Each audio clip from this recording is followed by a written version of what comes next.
જો મિત્રો તમે 12 પાસ પછી શિક્ષક બનવા માંગો છો તો આ વિડીયો આપના માટે છે। ધોરણ 12 પાસ પછી પ્રાથમિક શિક્ષક બનવા માટે પીટીસી ડિપ્લોમા એલિમેન્ટરી પાસ કરવું અનિવાર્ય છે। હાલમાં જ વર્ષ 2024 માટે આ ફોર્મ ભરવાના ચાલુ થઈ ગયા છે।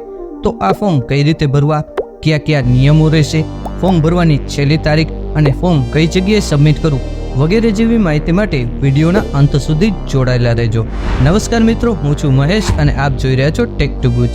વિડીયો શરૂ કરીએ તે પહેલા મિત્રો આપને જણાવી દઉં કે જો આપ પહેલી વખત અમારા ચેનલ પર આવ્યા છો તો ચેનલને સબસ્ક્રાઇબ કરી દો, બાજુમાં જ બેલ આઇકન છે તેને દબાવી દો, જેથી કરીને અમારા દ્વારા કોઈ પણ વિડીયો અપલોડ કરવામાં આવે તો આપને સૌથી પહેલા અને નિયમિત અપડેટ મળતી રહે।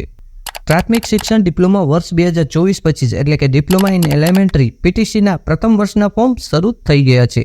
રાજ્યમાં એનસીઈટી દ્વારા માન્યતા પ્રાપ્ત સરકારી, બિનસરકારી, અનુદાનિત તેમજ સ્વનિર્ભર સંચાલિત અધ્યયન મંદિર અને જિલ્લા શિક્ષણ તાલીમ ભવનમાં ગુજરાતી, હિન્દી, ઉર્દુ અને મરાઠી માધ્યમ માટે 2 વર્ષના પ્રાથમિક શિક્ષણ ડિપ્લોમાની તાલીમના પ્રવેશ શરૂ થઈ ગયા છે। તો જે ઉમેદવારોએ ફોર્મ ભરવા હોય તે ઓફલાઈન ફોર્મ ભરી શકે છે। હવે આપણે પ્રવેશ મેળવવાના નિયમો જાણી લઈએ। સૌથી પહેલા અભ્યાસની લાયકાત જાણી લઈએ। આ ફોર્મ ભરવા માટે ઉમેદવાર ઓછામાં ઓછું 12 પાસ સાથે 50% ગુણ મેળવેલા હોવા જોઈએ, જેમાં અનામત વર્ગ માટે 45% માન્ય રહેશે। ત્યારબાદ આપણે વયમર્યાદા જાણી લઈએ। આ ફોર્મ ભરવા માટે ઉમેદવાર 1/7/2024 ને ધ્યાનમાં રાખીને વધુમાં વધુ વય 24 વર્ષની હોવી જોઈએ, જેમાં અનામત વર્ગ માટે 5 વર્ષની છૂટછાટ આપવામાં આવશે। સાથે જ વિધવા બહેનોની વય 33 વર્ષ સુધી માન્ય ગણવામાં આવશે। હવે આપણે જાણી લઈએ આ ફોર્મ કઈ જગ્યાએ ભરવાના રહેશે। તો જણાવી દો મિત્રો, આ ફોર્મ ભરવાની પ્રક્રિયા સંપૂર્ણપણે ઓફલાઈન છે।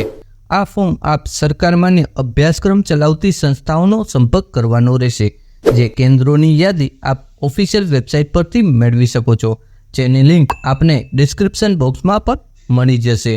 અને છેલ્લે મિત્રો ફોર્મ ભરવાની છેલ્લી તારીખ જાણી લઈએ। તો જણાવી દો મિત્રો, ફોર્મ ભરવાની છેલ્લી તારીખ છે 11/6/2024। ફોર્મ ઓફલાઈન ભરવાના હોય માટે આપ રવિવાર સિવાયના દિવસોમાં 11 થી 5ના સમયમાં જે તે સંસ્થાનો સંપર્ક કરવાનો રહેશે। મને આશા છે કે વિડીયોમાં આપને તમામ માહિતી મળી ગઈ હશે। જો કોઈ માહિતી ખૂટતી જણાય તો આપ કોમેન્ટ બોક્સમાં લખી શકો છો।